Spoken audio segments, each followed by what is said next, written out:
Hello friends आज हम alternating current के एनसीईआरटी के सभी न्यूमेरिकल्स को सॉल्व करेंगे। ठीक है, सो सबसे पहले न्यूमेरिकल पे नज़र मारें। एक लाइट बल्ब है जिसकी रेटेड पावर है 100 वॉट और उसकी रेटेड वोल्टेज है बेटा 220 वोल्ट। हमें उसने न्यूमेरिकल में क्या क्या फाइंड करने के लिए कहा है? हमें उसने रेसिस्टेंस फाइंड करने के लिए कहा है बल्ब की, फिर पीक वोल्टेज फाइंड करनी है हमने सोर्स की, और देन आरएमएस करंट उस बल्ब में से कितना फ्लो करेगा हमने वो कैलकुलेट करना है। बेटा जब भी किसी बल्ब की रेटेड पावर और रेटेड वोल्टेज गिवन हो तो हम उसकी रेसिस्टेंस फाइंड करने के लिए फॉर्मूला अप्लाई करते हैं, वोल्टेज रेटेड का square divided by power rated.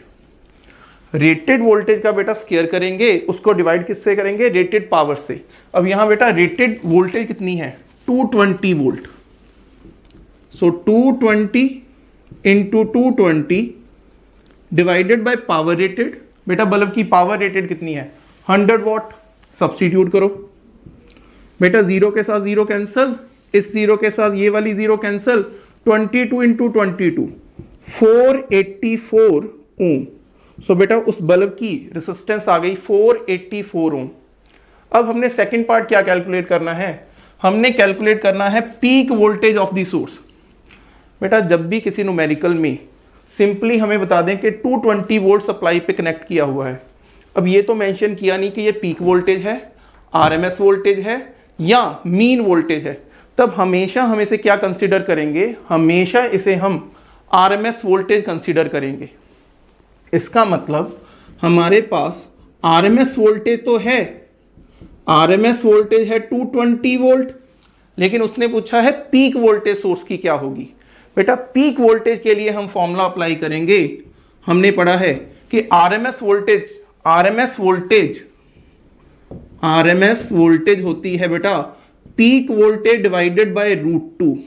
RMS voltage is equals to peak voltage divided by √2। और अगर हमें पीक वोल्टेज चाहिए तो क्या करेंगे? बेटा पीक वोल्टेज निकालने के लिए √2 को 220 के साथ मल्टीप्लाई कर देंगे। जब भी हमें पीक वोल्टेज पता हो और हमें आरएमएस वोल्टेज चाहिए तब हम पीक वोल्टेज को √2 के साथ डिवाइड करेंगे। लेकिन अगर हमें पीक वोल्टेज चाहिए, आरएमएस वैल्यू हमें वोल्टेज की पता है 220 वोल्ट, तब हम बेटा √2 के साथ इसको मल्टीप्लाई करेंगे। जब बेटा इसको मल्टीप्लाई करेंगे तो अप्रोक्सीमेटली 311 वोल्ट आंसर आएगा। अप्रोक्सीमेटली 311 वोल्ट हमारा आंसर आएगा। ठीक है बेटा, थर्ड देखिए हमें क्या चाहिए? बेटा RMS current through the bulb. ठीक है, आरएमएस करंट अगर निकालना हो तो बेटा आरएमएस वोल्टेज को डिवाइड करना पड़ेगा रेसिस्टेंस के साथ। हमने क्लास में ये बात कितनी बार डिस्कस कर चुके हैं। जब भी रेसिस्टेंस कनेक्टेड हो, प्योर रेसिस्टर कनेक्टेड हो, तब आरएमएस करंट निकालने के लिए आरएमएस वोल्टेज को रेसिस्टेंस के साथ डिवाइड करेंगे। लेकिन अगर इंडक्टर होता तो आरएमएस वोल्टेज के साथ एक्सएल को डिवाइड करेंगे। यहां रेसिस्टेंस की बात हो रही है और रेसिस्टेंस कितनी हमने निकाली है? 484 ओम। हमने रेसिस्टेंस सॉल्व की 484 ओम। सो करंट हमारा कितना आएगा? आरएमएस करंट आएगा Vrms। बेटा आरएमएस वोल्टेज कितनी थी हमारी? 220 वोल्ट। सो बेटा इस 220 वोल्ट को हम डिवाइड कर देंगे किसके साथ? 484 ओम। ठीक है, इसको डिवाइड कर लेंगे आप तो अब आपका आरएमएस करंट की वैल्यू आ जाएगी। तो इस तरह से हम बेटा इस बल्ब की रेसिस्टेंस भी निकाल सकते हैं, पीक वोल्ट भी निकाल सकते हैं कि सोर्स के पीक वोल्टेज कितनी है, दैट इज 311 वोल्ट। और बल्ब में से आरएमएस करंट कितना पास होगा? 220 डिवाइडेड बाय 484। ये आपका आंसर एम्पियर में आएगा। ओके बेटा, नेक्स्ट न्यूमेरिकल। बेटा इस क्वेश्चन में ध्यान से देखो, यहां बात हो रही है एक इंडक्टर की, प्योर इंडक्टर की, जिसकी इंडक्टेंस कितनी दी हुई है हमें? 25 मिली हेनरी। इस इंडक्टर की इंडक्टेंस हमें दी हुई है बेटा 25 मिली हेनरी। ठीक है, 25 मिली हेनरी हम एसआई यूनिट में कन्वर्ट कर लेते हैं। SI यूनिट में लिखेंगे 25 into 10⁻³ henry, okay, is connected to a source, बेटा सोर्स ऑफ 220 वोल्ट, अगेन बेटा 220 वोल्ट, हमें मेंशन नहीं है कि ये कौन सी वोल्ट है, तो हम इसको क्या कंसीडर करेंगे, हम इसको कंसीडर करेंगे आरएमएस वोल्टेज, हम इसको कंसीडर करेंगे आरएमएस वोल्टेज 220 वोल्ट। एक प्योर इंडक्टर है जिसकी इंडक्टेंस है 25 milli henry, is connected to a source of 220 volt, find inductive reactance. बेटा इंडक्टर के केस में करंट को जो रुकावट प्रोड्यूस होगी किसकी वजह से होगी, वो होगी इंडक्टिव रिएक्टेंस की वजह से। इंडक्टिव रिएक्टेंस जिसको हम किसके साथ डिनोट करते हैं बेटा, एक्सेल के साथ। हमें इस एक्सेल की वैल्यू पूछी हुई है। देन बेटा हमें क्या पूछा हुआ है, आरएमएस करंट। अगर सोर्स की फ्रीक्वेंसी कितनी है बेटा, अगर सोर्स की फ्रीक्वेंसी है बेटा 50 हर्ट्ज, तो यहां सोर्स की फ्रीक्वेंसी बेटा 50 हर्ट्ज है, हम निकालेंगे inductive reactance and RMS current. किसकी बात हो रही है बेटा, इंडक्टर की बात हो रही है, एक प्योर इंडक्टर की बात हो रही है, ठीक है। सो इंडक्टेंस का फॉर्मूला बेटा एक्सेल, बेटा एक्सेल किसके इक्वल, ओमेगा एल के, ठीक है। और ओमेगा किसके इक्वल बेटा, omega equals to 2 pi F के, ओमेगा 2 पाई एफ के बराबर into L, so 2 pi F L. इसका प्रोडक्ट हम फाइंड करेंगे, हमें क्या पता लगेगा, एक्सेल की वैल्यू पता लगेगी। सो बेटा एक्सेल आया हमारे पास 2, बेटा पाई 3.14, और सोर्स की फ्रीक्वेंसी कितनी दी हुई है बेटा 50 हर्ट्ज। अच्छा एल की वैल्यू, सेल्फ इंडक्टेंस कितनी दी हुई है बेटा 25 मिली हेनरी, जो हमने एसआई में कन्वर्ट कर ली 25 इंटू 10⁻³ हेनरी। सो 2 इंटू 3.14 इंटू 50 इंटू 25 इंटू 10⁻³ इसको अगर हम कैलकुलेट कर लेंगे तो हमारे पास इंडक्टिव रिएक्टेंस आ जाएगी। सो बेटा 50 इंटू 200, 50 इंटू 200, 3.14 इंटू 100 बेटा 314 इंटू 25 इंटू 10⁻³ बेटा जब इसको सॉल्व करेंगे तो हमारे पास वैल्यू आएगी, हमारे पास एक्सेल की वैल्यू आएगी 7.85। बेटा ये भी क्या, रेसिस्टर में जैसे हमें रेसिस्टेंस काम आती है करंट को कंट्रोल करने के लिए, उसी तरह इंडक्टिव रिएक्टेंस करंट को कंट्रोल करेगी इन केस ऑफ इंडक्टर, और कैपेसिटिव रिएक्टेंस करंट को कंट्रोल करेगी इन केस ऑफ कैपेसिटर। सो ये भी एक रुकावट है, तो इसके यूनिट भी क्या होंगे, ओम, एक्सेल के यूनिट ओम। सो एक्सेल की वैल्यू आई 7.85 ओम। अब हमें बेटा सेकंड टर्म क्या चाहिए, आरएमएस करंट चाहिए। बेटा इंडक्टर के केस में RMS current is equals to V RMS divided by X L. अगर रेसिस्टर होता तो आरएमएस करंट किसके इक्वल आना था, V RMS divided by R. Inductor के केस में RMS current is equals to V RMS divided by X L, और अगर ये कैपेसिटर होता तो आरएमएस करंट किसके इक्वल होना था, V RMS divided by X C. अब बेटा वी आरएमएस हमारे पास कितना है, वी आरएमएस की वैल्यू 220 वोल्ट, एक्सेल हमने कितना फाइंड किया 7.85 ओम। सो बेटा आरएमएस करंट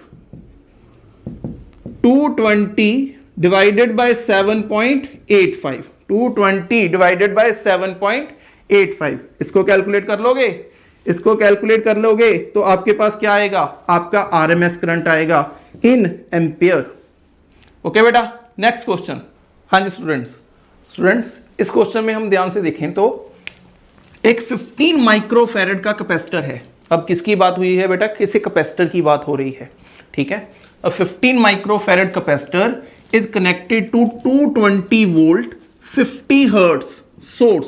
बेटा इसमें 220 वोल्ट क्या है, ये हमारी आरएमएस वोल्टेज है बेटा, ये हमारी आरएमएस वोल्टेज है 220 वोल्ट, ठीक है, ये हमारी आरएमएस वैल्यू है। अच्छा फ्रीक्वेंसी कितनी है सोर्स की फ्रीक्वेंसी है बेटा 50 हर्ट्ज।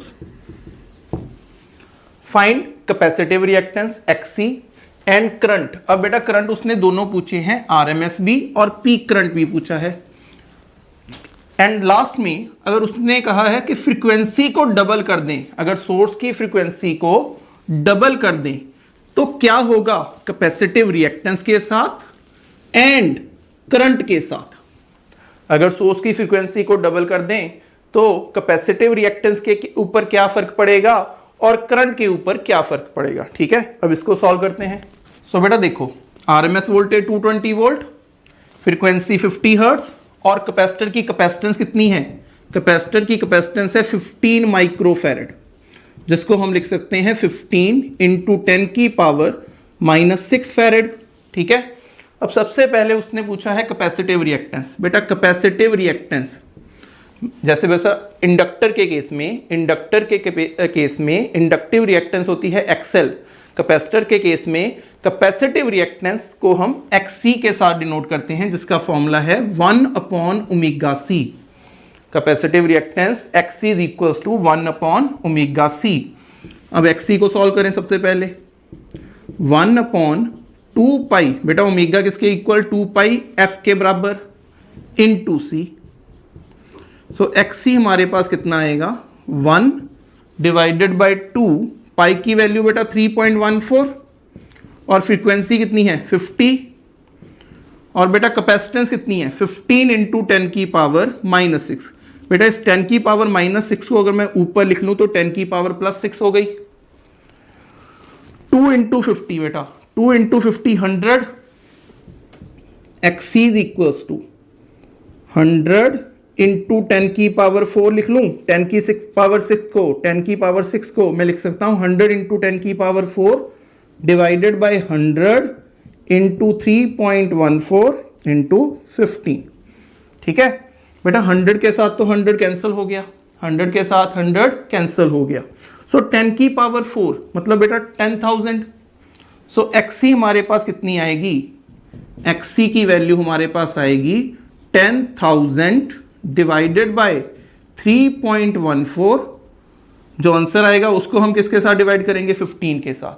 बेटा जब इसको सॉल्व करेंगे XC हमारे पास आ जाएगा 212 ओम। सो ये भी एक रेजिस्टेंस ही है, सो इसके यूनिट भी क्या? ओम आएंगे। ठीक है, ये हमारे पास XC सॉल्व हो चुका है। अब करंट निकालें। बेटा अब करंट हमें उसने दोनों पूछे हैं, आरएमएस करंट भी पूछा है और पीक करंट भी पूछा है। सबसे पहले आरएमएस करंट। सो बेटा कैपेसिटर के केस में आरएमएस करंट किसके इक्वल होगा? RMS voltage divided bye capacitor के केस में रुकावट किसने प्रोड्यूस की? XC ने। इंडक्टर के केस में रुकावट कौन करंट को प्रोड्यूस करता है? XL, inductive reactance. और रेसिस्टर के केस में रेसिस्टेंस।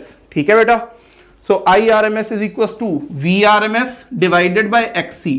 अब हमारे पास बेटा RMS करंट आ जाएगा। RMS वोल्टेज हमारी कितनी है? RMS वोल्टेज हमारी 220 वोल्ट। और बेटा हमारे पास XC की वैल्यू कितनी आई? 212। बेटा 220 को 212 के साथ डिवाइड करके देखो, अप्रोक्सीमेटली हमारा RMS करंट आ जाएगा 1.04 एम्पियर। हमारा RMS करंट आ जाएगा 1.04 एम्पियर। ठीक है बेटा, सो सबसे पहले हमने XC की वैल्यू फाइंड की। XC की वैल्यू आई हमारे पास 212 ओम। उसके बाद हमने RMS करंट निकाला 1.04 एम्पियर। अब बेटा उसने हमसे पीक करंट भी पूछा है। अगेन बेटा हमें पता है RMS current is equals to peak current divided by √2। RMS current अगर निकालना हो तो पीक करंट के साथ √2 को डिवाइड करेंगे, लेकिन अब हमसे पीक करंट निकालने के लिए कहा है। RMS करंट तो हम सॉल्व कर चुके हैं। RMS करंट हमारा 1.04 एम्पियर। सो बेटा 1.04 एम्पियर को √2 के साथ मल्टीप्लाई कर दो। √2 के साथ मल्टीप्लाई करेंगे, जो आंसर आएगा वो हमारा होगा पीक करंट, मैक्सिमम करंट। ठीक है बेटा, 1.04 मल्टीप्लाई √2 अप्रोक्सीमेटली बेटा 1.47, अप्रोक्सीमेटली 1.47 एम्पियर। सो ये हमारा बेटा पीक करंट आया, ये हमारा बेटा RMS करंट आया, और ये हमारी XC की वैल्यू आई। हमसे XC फाइंड करने के लिए कहा था। XC के लिए हमने फॉर्मूला लगाया 1/ωc। उसके बाद हमने RMS करंट निकाला। RMS current is equal to RMS voltage divided by XC। Solve किया, हमारे पास आंसर आया 1.04 एम्पियर। RMS करंट अगर पता लग गया है पीक करंट निकालना है, I R M S is equal to I not divided by √2। So I not की वैल्यू आई बेटा 1.47 एम्पियर। ओके बेटा, अब लास्ट पार्ट जो हमसे उसने पूछा है, वो पूछा है कि अगर फ्रीक्वेंसी को डबल कर दें, अगर फ्रीक्वेंसी को डबल कर दें तो क्या होगा कैपेसिटिव रिएक्टेंस के साथ और करंट के साथ। ठीक है बेटा, अब सुनो। सो बेटा फ्रीक्वेंसी को अगर हम डबल कर दें, हमें पता है बेटा कि XC किसके इक्वल, XC is equal to 1/2 pi FC के इक्वल। बेटा अगर फ्रीक्वेंसी को इंक्रीज करेंगे तो कैपेसिटिव रिएक्टेंस हमारी डिक्रीज होगी। अब उसने कहा कि फ्रीक्वेंसी को डबल किया, अगर बेटा फ्रीक्वेंसी को डबल कर देगा तो कैपेसिटिव रिएक्टेंस कितनी हो जाएगी, हाफ हो जाएगी। XC becomes half, XC becomes half. और अगर करंट के रास्ते में जो रुकावट थी वो आधी हो गई है तो करंट कितना हो जाएगा बेटा, करंट डबल हो जाएगा। सो हमारे करंट डबल हो गया और कैपेसिटिव रिएक्टेंस हमारी हाफ हो गई। ये क्यों हुआ बेटा, क्योंकि हमने फ्रीक्वेंसी को क्या किया, डबल। अगर फ्रीक्वेंसी डबल कर दी बेटा XC बिकम्स हाफ और I मीन हमारा करंट बेटा डबल हो जाएगा, क्योंकि जो उसको रुकावट मिल रही थी फ्लो करने में वो कम हो गई। अगर रुकावट कम होगी तो हमारा करंट सर्किट में ज्यादा फ्लो करेगा, रुकावट अगर आधी हुई करंट डबल होगा सर्किट में। ठीक है बेटा, नेक्स्ट क्वेश्चन। हाँ जी बेटा, अब इस क्वेश्चन में देखो क्या कहा है कि एक लाइट बल्ब और एक open coil inductor are connected to an AC source. एक लाइट बल्ब और एक open coil inductor are connected to an AC through a key, एक की हेल्प से बेटा, as shown in a figure. Switch is closed, बेटा switch को close कर दिया and switch is closed and after some time an iron rod is inserted into the interior of the coil. Coil मतलब बेटा यहां inductor की बात हो रही है। स्विच को क्लोज किया और कुछ देर बाद इस कॉइल में एक आयरन की रॉड इंसर्ट की। स्विच को क्लोज किया और कुछ देर बाद इसमें एक आयरन की रॉड इंसर्ट हुई। The glow of the bulb, glow मतलब बेटा उस बल्ब की ब्राइटनेस की बात हो रही है। The glow of the bulb increases, decreases या रिमेन सेम। बेटा याद करो, हमने पढ़ा है कि सोलेनॉइड की मैग्नेटिक फील्ड का फॉर्मूला अगर सिर्फ एयर इनसाइड हो तो होती है μ0 Ni, लेकिन अगर कोई मटेरियल इंसर्ट कर दें तो बेटा इसकी मैग्नेटिक फील्ड इंक्रीज हो जाएगी μ8 टाइम्स। इसकी मैग्नेटिक फील्ड इंक्रीज हो जाएगी μ8 टाइम्स। बेटा अगर मैग्नेटिक फील्ड इंक्रीज हुई तो इसकी फ्लक्स इंक्रीज होगी। मैग्नेटिक फील्ड की वजह से अगर मैग्नेटिक फील्ड को इंक्रीज करेंगे तो इसकी फ्लक्स भी इंक्रीज होगी। बेटा अगर फ्लक्स इंक्रीज हुई तो इसकी सेल्फ इंडक्टेंस भी इंक्रीज हो जाएगी। हुआ क्या बेटा, जब हमने आयरन की रॉड इंसर्ट की, तब इस इंडक्टेंस के अक्रॉस जो मैग्नेटिक फील्ड है उसकी वैल्यू इंक्रीज हुई, उसके कारण उसकी फ्लक्स इंक्रीज हुई। फ्लक्स के इंक्रीज होने की वजह से इसकी इंडक्टेंस भी इंक्रीज हुई। अब हमें पता है कि एक्सेल, इंडक्टर जो करंट को रुकावट प्रोड्यूस करता है उसे हम कहते हैं इंडक्टिव रिएक्टेंस। एक्सेल का फॉर्मूला है बेटा ओमेगा एल, और X L is equals to, omega को हम क्या लिख लेते हैं 2 पाई FL। यहां बेटा AC की बात हो रही है, AC की फ्रीक्वेंसी फाइनाइट होती है। अब देखो अगर इंडिया की बात करें तो फ्रीक्वेंसी 50 हर्ट्ज है, लेकिन इसकी L की वैल्यू इंक्रीज होने की वजह से 2 पाई F तो यहां कांस्टेंट है, 2 पाई F यहां कांस्टेंट है, L इंक्रीज हो गया। अगर L इंक्रीज हो गया तो बेटा XL भी इंक्रीज हो जाएगा। L के इंक्रीज होने की वजह से XL इंक्रीज हो जाएगा। अब XL क्या है, करंट को फ्लो करने में जो हमारा इंडक्टर रुकावट प्रोड्यूस करेगा। ठीक है, अब करंट के रास्ते में अगर रुकावट ज्यादा आएगी तो करंट वहां से कम फ्लो होगा। XL की इंक्रीज होने की वजह से सर्किट में करंट कम फ्लो होगा।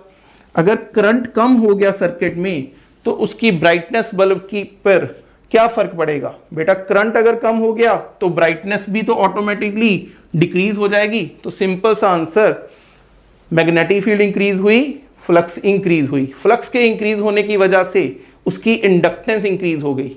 इंडक्टेंस इंक्रीज हुई, इंडक्टिव रिएक्टेंस पे उसने क्या फर्क डाला, इंडक्टेंस इंक्रीज होने की वजह से इंडक्टिव रिएक्टेंस भी इंक्रीज हो गई, रुकावट ज्यादा बढ़ गई। रुकावट अगर ज्यादा बढ़ गई तो सर्किट में करंट कम फ्लो होगा, और करंट डिक्रीज होने की वजह से जो बल्ब की ब्राइटनेस है वो कम हो जाएगी, सो ब्राइटनेस डिक्रीजेस। थैंक यू बेटा। Next question. हाँ जी बेटा, बेटा अब इस क्वेश्चन में देखो, एक रेसिस्टर है 200 ओम का और एक कैपेसिटर है 15 माइक्रोफैरड का, दोनों को कनेक्ट किया हुआ है इन सीरीज, दोनों को कनेक्ट किया हुआ है इन सीरीज, एक रेसिस्टर को बेटा और एक कैपेसिटर को, दोनों को सीरीज में कनेक्ट किया हुआ है।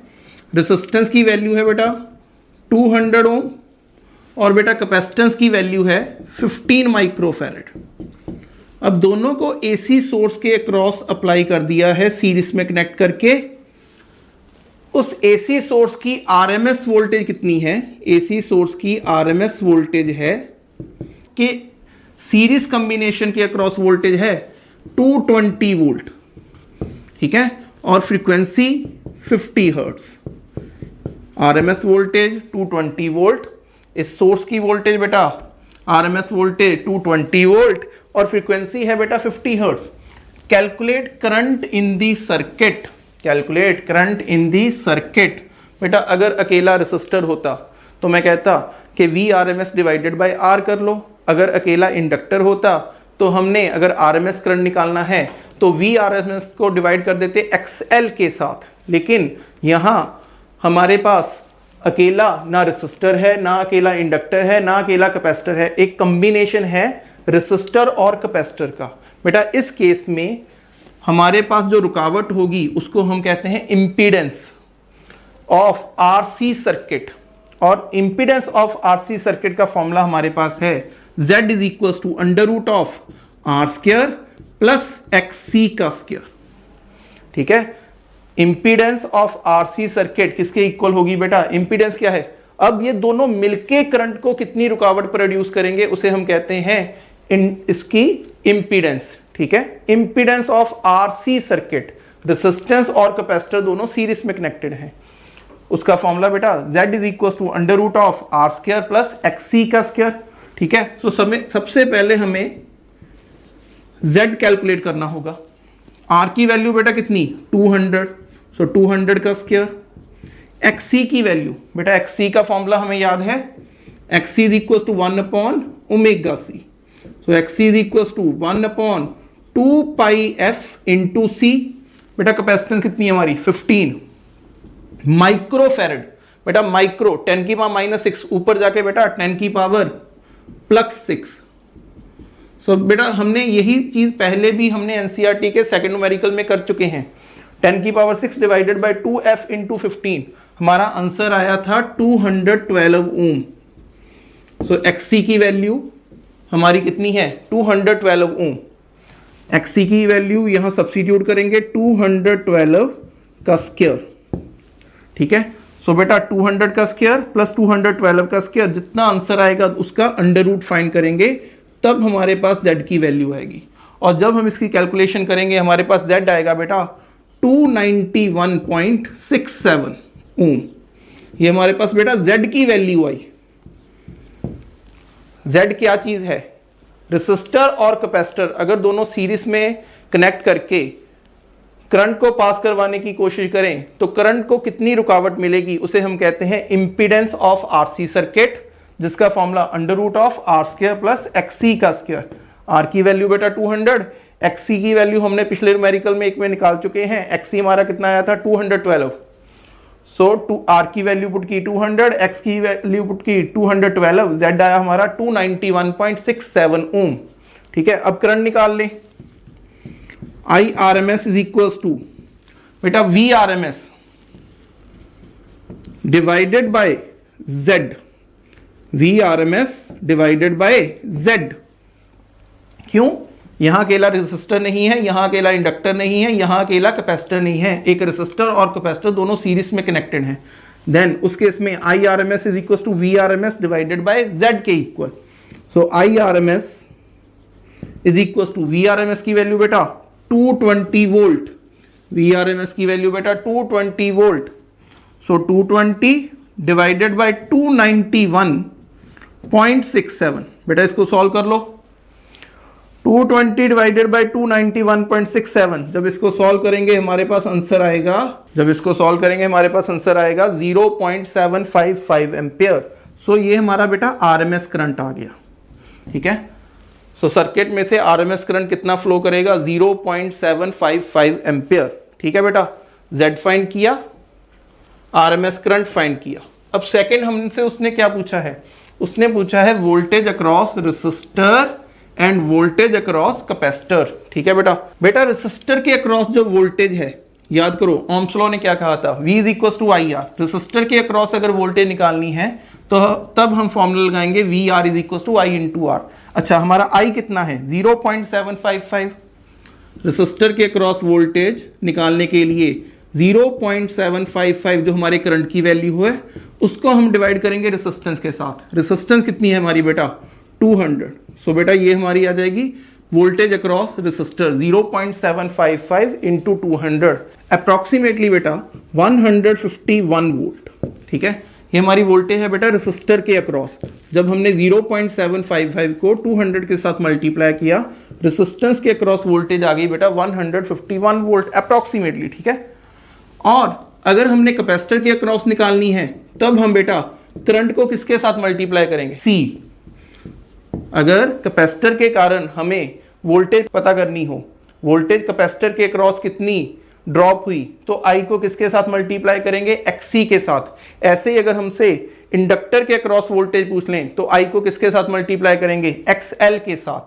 सो I इंटू XC, बेटा I कितना हमारा 0.755 और बेटा XC की वैल्यू हमने निकाली थी 212। जब इसको बेटा सॉल्व करेंगे कैपेसिटर के अक्रॉस वोल्टेज हमारे पास आएगी अप्रॉक्स 0.3 वोल्ट, ठीक है। आप चेक कर सकते हो बेटा, अप्रॉक्सीमेटली वैल्यू निकाली है मैंने, कुछ चेंजेस हो सकते हैं, ठीक है। अब उसने हमसे लास्ट में क्या पूछा है, ध्यान से सुनो। उसने कहा क्या जो अलजेब्रिक सम है इन दोनों वोल्टेज का, कौन सी वोल्टेज इसका बेटा, voltage across resistor end voltage across capacitor. कहता है इन दोनों का अगर अलजेब्रिक सम करें 151 प्लस 160.3, क्या वो सोर्स वोल्टेज से ज्यादा है। यस बेटा, क्योंकि सोर्स वोल्टेज हमारे पास कितनी थी, 220 वोल्ट। और अगर मैं इन दोनों का सम करूं, VR का और VC का सम करूं, तो वो वैल्यू हमारी बेटा अप्रोक्सीमेटली देखो 300 से भी ज्यादा आएगी। सोर्स वोल्टेज 220 वोल्ट है और VR और VC का सम 300 से भी ज्यादा है। यस, तो हमारा आंसर होगा पहली बात, is the algebraic sum of these voltage more than the source voltage। तो आंसर होगा बेटा यस। अब क्यों बेटा, क्योंकि बेटा इफेक्टिव वोल्टेज होती है अंडर रूट ऑफ VR का स्क्वायर प्लस VC का square, not VR plus VC। Resistor और कैपेसिटर के केस में आपने पढ़ा है, जब रेसिस्टर की बात करें तो करंट और EMF दोनों सेम फेज में होते हैं, लेकिन कैपेसिटर के केस में करंट और EMF में फेज डिफरेंस होता है π/2 का। इसका मतलब VR और VC दोनों में फेज डिफरेंस कितना होगा, VR और VC दोनों में फेज डिफरेंस होगा π/2 का। तो रिजल्टेंट EMF हमारे पास आएगी अंडर रूट ऑफ VR का स्क्वायर प्लस VC का स्क्वायर। और अगर मैं VR और VC का स्क्वायर करके ऐड करूं तो हमारे पास इफेक्टिव EMF अप्रोक्सीमेटली बेटा 220 वोल्ट आएगी, जो सोर्स वोल्टेज दी हुई है। सो जो source voltage VR plus VC के इक्वल नहीं होती, अंडर रूट ऑफ VR का स्क्वायर प्लस VC का स्क्वायर होती है, ठीक है बेटा। हाँ जी बेटा इस क्वेश्चन में देखो, एक sinusoidal voltage of peak value 283 volt, मतलब यहां हमें मैक्सिमम वैल्यू वोल्टेज की दी हुई है 283 वोल्ट, और सोर्स की फ्रीक्वेंसी दी हुई है बेटा 50 हर्ट्ज। सोर्स की फ्रीक्वेंसी दी हुई है 50 hertz, is applied to a series LCR circuit. बेटा सीरीज LCR सर्किट जिसमें एक रेसिस्टर, इंडक्टर और कैपेसिटर तीनों सीरीज में कनेक्टेड हैं। रेसिस्टेंस की वैल्यू कितनी है हमारे पास, 3 ओम, और इंडक्टेंस की वैल्यू 25.48 मिली हेनरी, और कैपेसिटेंस की वैल्यू 796 माइक्रो फैरेड, ठीक है। ये हमें SI में कन्वर्ट कर लेंगे। हमें सबसे पहले फाइंड करनी है बेटा सर्किट की impedance, impedance of the circuit. बेटा जब रेसिस्टर, इंडक्टर और कैपेसिटर तीनों सीरीज में कनेक्टेड हों तब impedance Z is equals to under root of R square plus XL minus XC का होल स्क्वायर। इम्पीडेंस का formula under root of R square plus XL minus XC का square. बेटा ये कब अप्लाई करेंगे? जब रेसिस्टर, इंडक्टर, कैपेसिटर तीनों series में कनेक्टेड हों। ठीक है, अब रेसिस्टेंस की वैल्यू तो हमें पता है 3 ओम। एक्सएल की वैल्यू निकालेंगे। एक्सएल किसके इक्वल? एक्सएल का फॉर्मूला बेटा याद है, omega L 2 pi F L के इक्वल। और एक्सएल हो गया हमारा बेटा 2 इंटू 3.14। बेटा फ्रीक्वेंसी कितनी दी हुई है? 50 हर्ट्ज। और बेटा इंडक्टेंस 25.48 मिली हेनरी। बेटा मिली हेनरी 10 की पावर -3 के साथ मल्टीप्लाई कर देंगे। बेटा जब इन सारी टर्म्स को मल्टीप्लाई करके हम आंसर निकालेंगे तो हमारे एक्सएल की वैल्यू अप्रॉक्सीमेटली 8 ओम आएगी। अच्छा, हमें एक्सी भी चाहिए। बेटा एक्सी किसके equal? XC is equals to 1 upon omega C. So XC is equals to 1 upon omega बेटा 2 pi F into C. Value substitute करें। XC is equals to 1 upon 2 into 3.14 into frequency बेटा 50 और capacitance, बेटा capacitance है 796 microfarad. और microfarad की 10 की power -6 को हम ऊपर लिख लेंगे 10 की पावर +6। सो बेटा जब इसको सॉल्व करेंगे एक्सी हमारा अप्रॉक्सीमेटली आएगा 4 ओम के पास।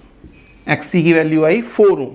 बेटा एक्सएल की वैल्यू 8 ओम, एक्सी की वैल्यू सॉल्व करके आ जाएगी 4 ओम, आर की वैल्यू हमारे पास गिवन है 3 ओम। तीनों वैल्यूज को जब हम सब्स्टिट्यूट करेंगे हमारा Z किसके इक्वल आएगा? अंडर रूट ऑफ 3 का स्क्वायर प्लस 8 माइनस 4 का होल स्क्वायर।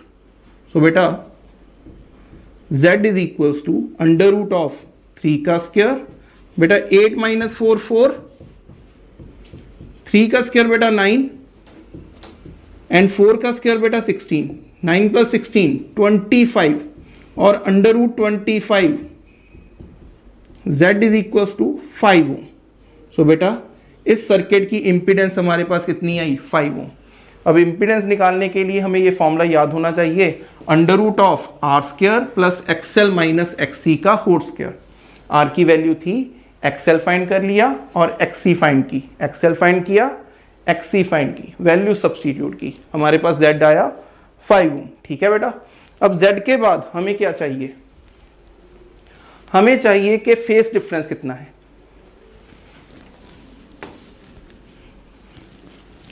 बेटा phase difference between voltage and current. बेटा अगर करंट और वोल्टेज में पूछा होता तब हम tan फाई का फॉर्मूला, फेस डिफरेंस, बेटा फेस डिफरेंस होता है फाई, tan फाई का फॉर्मूला है XL minus XC divided by R. बेटा ये फॉर्मूला हम तब अप्लाई करते हैं जब हमें पूछा हो phase difference between current end voltage, लेकिन यहां हमसे पूछा था वोल्टेज एंड करंट। तब बेटा हल्का सा चेंज होगा इस फॉर्मूले में, एक्सएल की जगह आ जाएगा एक्सी और एक्सी की जगह आ जाएगा एक्सएल। सो tan फाई की वैल्यू आएगी 4 माइनस 8 डिवाइडेड बाय आर की वैल्यू। बेटा आर की वैल्यू हमारे पास कितनी थी? 3 ohm. So tan phi is equals to -4 divided by 3। tan phi is equals to -4 divided by 3। और जब हमने फाई निकालना हो, फाई किसके इक्वल आएगा बेटा? tan inverse 4 divided by 3। Phi आ जाएगा हमारा tan इनवर्स -4/3। सो बेटा टेबल की हेल्प से इसे आप फाइंड कर सकते हो फाई की वैल्यू को। फेस डिफरेंस कितना है? नेक्स्ट बेटा पावर डिसिपेटेड।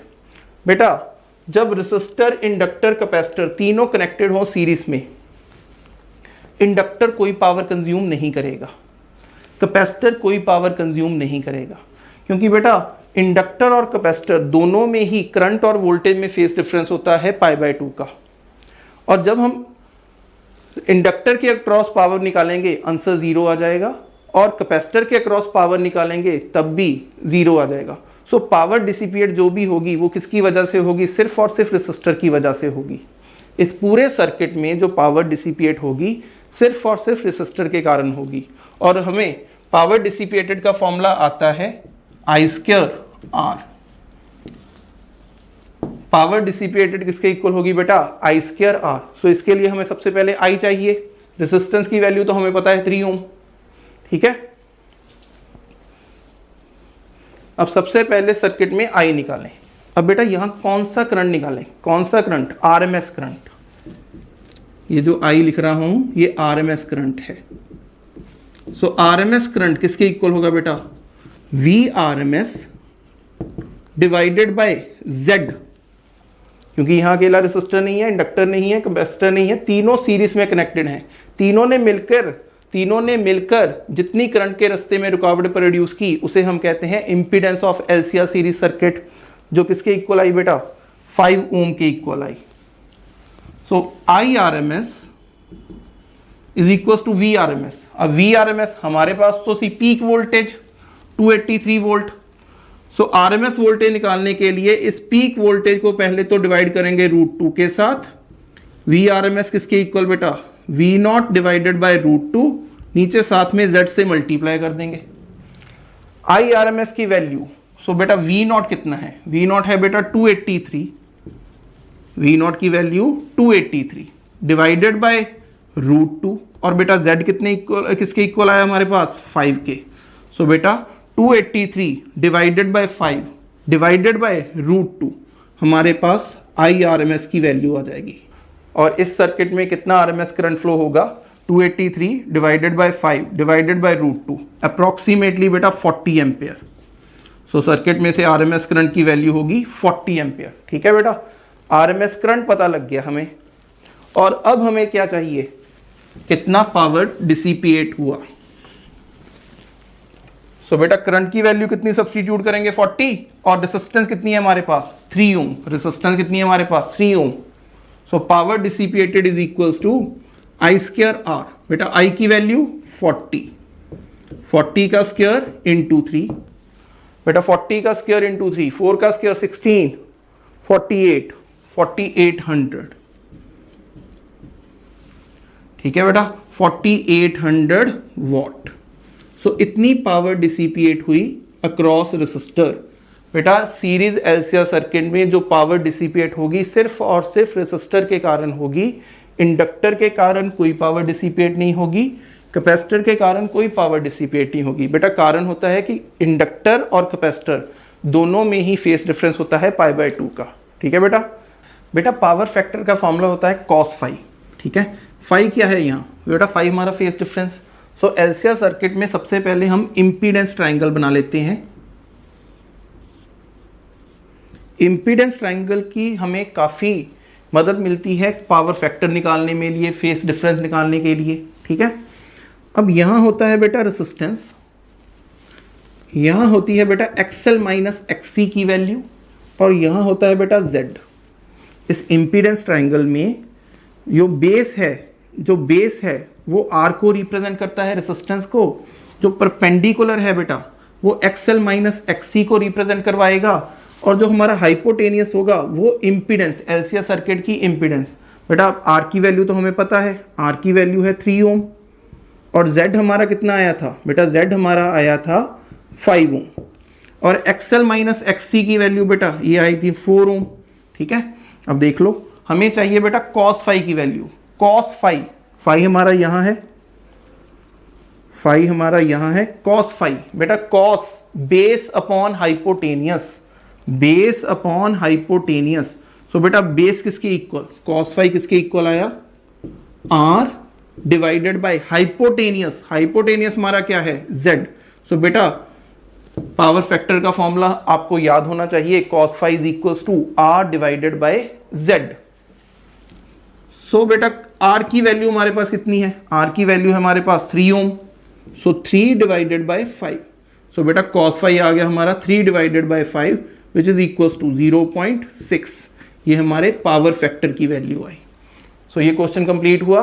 नेक्स्ट क्वेश्चन, हाँ जी स्टूडेंट्स, बेटा अब इस क्वेश्चन में वो क्या कह रहा है कि suppose the frequency of the source in the previous example, जो हमने इससे पहले वाला क्वेश्चन किया है उस क्वेश्चन में कह रहा है अगर फ्रीक्वेंसी सोर्स की वेरी कर सके, can be varied, what is the frequency of the source at which resonant occur, जिस फ्रीक्वेंसी पे रेजोनेंस अक्कर होगी वो फ्रीक्वेंसी कौन सी होगी।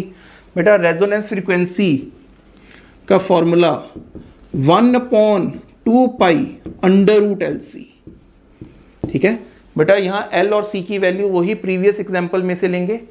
वहां इंडक्टेंस कितनी थी 25.48 मिली हेनरी, एंड बेटा वहां कैपेसिटेंस कितनी थी 796 माइक्रोफैरेड, ठीक है। वो वाली फ्रीक्वेंसी निकालो जिस फ्रीक्वेंसी पे रेजोनेंस अक्कर होगी। रेजोनेंस फ्रीक्वेंसी का फॉर्मूला बेटा आपको भी याद रहे 1/2 पाई अंडर रूट LC। सो रेजोनेंस फ्रीक्वेंसी होगी 1/2 इंटू 3.14 अंडर रूट L, बेटा L की वैल्यू 25.48 इंटू 10 की पावर -3। क्यों बेटा मिली हेनरी, हमने हेनरी में वैल्यू सब्सटीट्यूट करनी है। 25.48 इंटू 10 की पावर -3। बेटा कैपेसिटेंस की वैल्यू 796 माइक्रोफैरेड। यहां कैपेसिटेंस कितनी है हमारी 796 माइक्रोफैरेड, 10 की पावर -6, ठीक है बेटा। अब -3 में से अगर मैं -2 ले लूं तो -8, अंडर रूट में से बाहर कितनी जाएंगी 10 की पावर -4, ऊपर जाकर 10 की पावर +4। ध्यान से सुनो मैंने क्या कहा, 10 की पावर -6 है, 10 की पावर -3 में से अगर मैं 10 की पावर -2 ले लूं 10 की पावर -8 होगी, 10 की पावर -8 अंडर रूट में से बाहर कितनी जाएंगी 10 की पावर -4, ऊपर जाकर कितनी होगी बेटा 10 की पावर +4, मतलब यहां सिर्फ रह गई 10 की पावर -1, ठीक है। 10 की पावर -1 अंडर रूट में रह गई। और जब इसको हम सॉल्व करेंगे हमारे पास फ्रीक्वेंसी आएगी अप्रोक्सीमेटली बेटा 35.15 हर्ट्स, ठीक है। ये फ्रीक्वेंसी आएगी रेजोनेंस फ्रीक्वेंसी, जिस फ्रीक्वेंसी पे रेजोनेंस अक्कर होगी 35.15 हर्ट्स, ठीक है बेटा। अब रेजोनेंस फ्रीक्वेंसी पे उसने पूछा है impedance, current and power dissipated at resonance condition.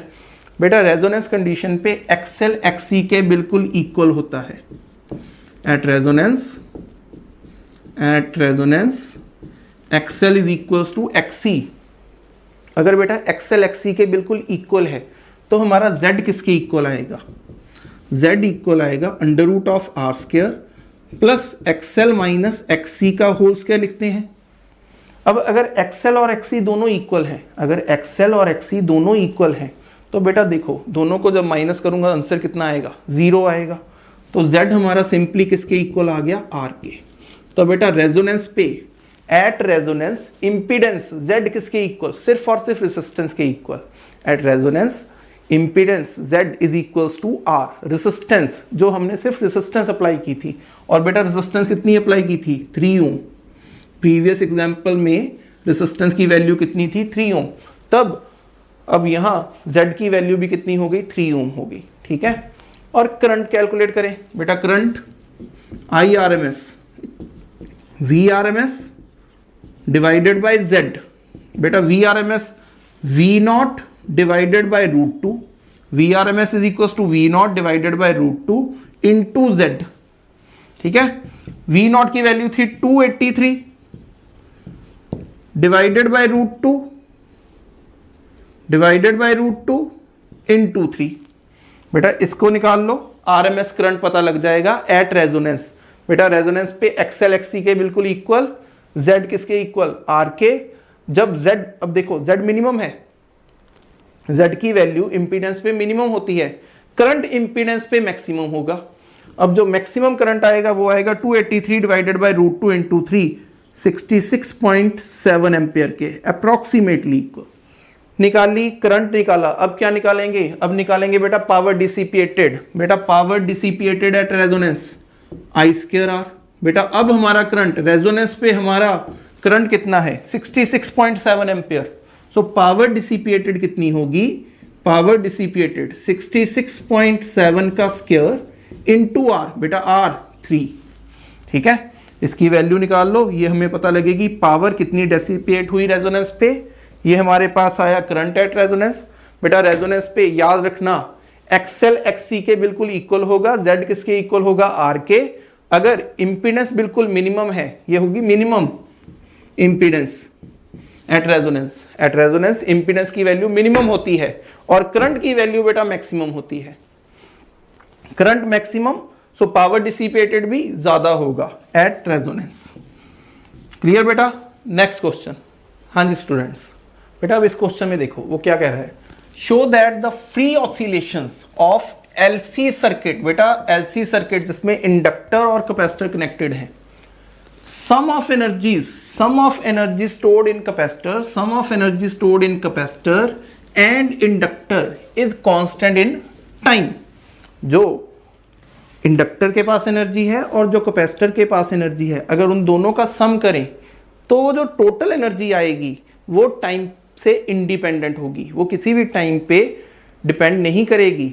Her time पे देखें वो कांस्टेंट वैल्यू मिलेगी एक। ठीक है, सो उसके लिए हम लेते हैं let Q naught be the maximum charge across capacitor.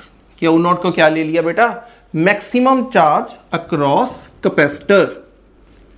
कि इस कैपेसिटर के अक्रॉस मैक्सिमम चार्ज कितना है, क्यू नॉट। ठीक है, वो बेटा तभी होगा जब कैपेसिटर पूरे का पूरा चार्ज होगा, उस टाइम इसके पास सिर्फ और सिर्फ इलेक्ट्रोस्टैटिक एनर्जी होगी। ठीक है, और उस टाइम पे चार्ज मैक्सिमम होगा। ठीक है, लेकिन टाइम के साथ साथ ये चार्ज की वैल्यू इंक्रीज भी होती रहेगी और डिक्रीज भी होती रहेगी। ठीक है, let at any time charge is given by ठीक है, सो बेटा जब कैपेसिटर के क्रॉस इंडक्टर को कनेक्ट करेंगे, पूरा का पूरा कैपेसिटर चार्ज कर लिया, पूरे का पूरा कैपेसिटर चार्ज कर लिया। चार्ज करने के बाद जब हम इसको एक इंडक्टर के साथ कनेक्ट करेंगे, तब ये कैपेसिटर अपना चार्ज डिस्चार्ज करना शुरू कर देगा इस इंडक्टर के क्रॉस, मतलब चार्ज की वैल्यू डिक्रीज होगी। अब हमें पता है बेटा डिक्रीजिंग फंक्शन कौन सा होगा, cos. So at any time charge is given by Q ले लिया, Q naught cos omega t. Let at any time charge की वैल्यू हमने कितनी ले ली बेटा, Q naught cos omega t. ठीक है बेटा, और उस टाइम पे करंट कितना होगा, करंट होगा बेटा d q by d t. Instantaneous charge की वैल्यू है हमारे पास q naught cos omega t. Cos omega t ही क्यों लिया, क्योंकि बेटा जब इंडक्टर को कनेक्ट करेंगे इसके अक्रॉस जो चार्ज होगा वो डिक्रीज होना शुरू होगा, और डिक्रीजिंग फंक्शन हमारा कौन सा है, कॉस। इंक्रीजिंग फंक्शन हमारा साइन। सो बेटा इंस्टेंटेनियस करंट कितना आएगा जब इसका डेरिवेटिव करेंगे, क्यू नॉट बेटा कांस्टेंट, कॉस का डेरिवेटिव बेटा साइन का डेरिवेटिव कॉस, कॉस का derivative minus sine omega t multiply omega t का बेटा डेरिवेटिव, ओमेगा टी का derivative with respect to t बेटा ओमेगा आएगा। इंस्टेंटेनियस करंट की वैल्यू आ गई बेटा minus Q naught omega into sine omega T. Instantaneous charge की वैल्यू बेटा, इंस्टेंटेनियस करंट की value minus Q naught omega into sine omega t. ठीक है बेटा, कैपेसिटर के अक्रॉस एनर्जी, कैपेसिटर के अक्रॉस एनर्जी बेटा, कैपेसिटर के अक्रॉस एनर्जी का फॉर्मूला याद करो, हाँ Q square by 2c। Capacitor के क्रॉस एनर्जी का formula Q square by 2c। अब क्यू की वैल्यू सब्स्टिट्यूट कर दो, कैपेसिटर के क्रॉस एनर्जी आ जाई, कैपेसिटर के क्रॉस एनर्जी आ गई क्यू नॉट का square cos square omega t divided by 2c। ठीक है, ये एनर्जी है कैपेसिटर के क्रॉस एट एनी टाइम, ये एनर्जी है कैपेसिटर के cross at any time t। ठीक है, क्यू नॉट का square cos square omega t divided by 2c। बेटा इंडक्टर के अक्रॉस एनर्जी, इंडक्टर के across energy half L I square, inductor के cross energy half L I square. बेटा I की value substitute करो, इंडक्टर के cross energy आ गई half L as it is I का स्क्वायर बेटा, बेटा नेगेटिव का स्क्वायर, बेटा नेगेटिव का स्क्वायर हो गया हमारे पास पॉजिटिव, क्यू नॉट का square omega square into sine omega T, sign square omega T. बेटा ये एनर्जी है इंडक्टर के अक्रॉस, बेटा ये एनर्जी है कैपेसिटर के across eight any time T, ये एनर्जी है इंडक्टर के across eight any time T. बेटा दोनों का सम करें, इन दोनों एनर्जीज का सम करें। इन दोनों एनर्जी का बेटा सम होगा energy across inductor plus energy across capacitor. Value substitute करें, क्यू नॉट का स्क्वायर, बेटा कैपेसिटर की सामने लिख रहा हूं, इंडक्टर की पीछे लिख रहा हूं, क्यू नॉट का square cos square omega t divided by 2c plus inductor के cross energy half L q naught square omega square into sine square omega t. ठीक है बेटा, इंडक्टर के क्रॉस एनर्जी, कैपेसिटर के क्रॉस एनर्जी। ठीक है बेटा, ओमेगा स्क्वायर किसके इक्वल होता है? 1/LC के इक्वल। क्यू नॉट का square cos square omega t divided by 2c plus 1/2 L Q naught square. बेटा ओमेगा स्क्वायर की जगह पर हम सब्स्टिट्यूट कर रहे हैं 1/LC। ठीक है, ओमेगा की स्क्वायर की जगह पे सब्स्टिट्यूट किया 1/LC into sine square omega T. बेटा L के साथ L कैंसल, बेटा क्यू नॉट का square by 2c, Q naught का स्क्वायर बाय 2c कॉमन निकाल लें, क्यू नॉट का square divided by 2c common निकल गया। बेटा यहां क्या रह गया? कॉस स्क्वायर ओमेगा टी, और बेटा इधर क्या रह गया? Sine square omega t. और बेटा cos square omega t plus sine square omega t, cos square omega t plus sine square omega t is equal to 1। So Q naught का square divided by 2c, बेटा sum of energies की value आई Q naught का square divided by 2c into 1। अब बेटा ध्यान से देखो, क्या हमारा सम ऑफ एनर्जीज टाइम पे डिपेंडेंट है? क्यू नॉट का square divided by 2c। Sum of energies is independent of time. बेटा इंडक्टर की एनर्जी टाइम पे डिपेंडेंट है, कैपेसिटर की एनर्जी, इंडक्टर की एनर्जी, दोनों की एनर्जी टाइम पे डिपेंडेंट है, लेकिन दोनों एनर्जीज का सम is independent of time. Okay बेटा, सो ये हमारे एनसीईआरटी क्वेश्चंस कंप्लीट हुए। इसके बाद हम सेकंड पार्ट में एनसीईआरटी एक्सरसाइज के सॉल्यूशन करेंगे। ठीक है, सो नेक्स्ट वीडियो को देखने के लिए चैनल को लाइक, शेयर एंड सब्सक्राइब करते रहना। थैंक यू बेटा।